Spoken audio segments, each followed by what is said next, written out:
айтпасқа болмай кетті осы қазір. Махр деген қазіргі заманның банальный вопросы болды ғой. Жігіттердің уайымы болды негізі. Махр деді. Махрға не сұрайсың десе қыздар өздерінің әкелері мінбеген көлікті сұрайды. Өзінде пәтері жоқ жігіттен нақ пәтер сұрайды, мен соны түсінбеймін. Сіздер махр дегенді как страховка ретінде көресіздер ғой, осы ажырасқан жағдайда осы атында пәтер болды, көлік болды, еще өз атыма оформить етіп бер дейді. Махр деген сіздер жігіт алып бермей ажырасып кеткен күнде де ол жігіттің мойнында кететін қарызы негізі, білсеңіздерші. Махр деген белгілі бір көлемде бағалы сыйлық болды ол. Жағдайын жасап алу емес ол. Еш жақта жазылмаған ол махрдың арқасында жағдайын жасап алу деген. Қазір сіздерге бір нәрсе көрсетейінші мен осы.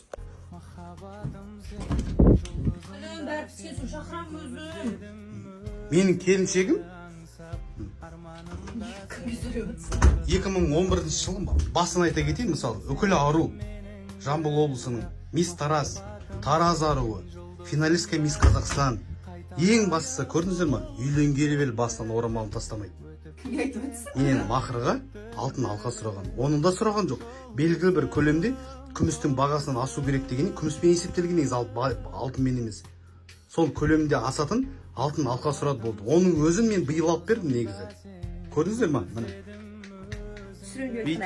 Ең басты бақытты өмір сүру керек, махаббатпен үйлену керек. Оның бәрі алтын, байлық, көлік, пәтер деген бәрін бірге қол жеткізу керек. Соны ойланыңыздар.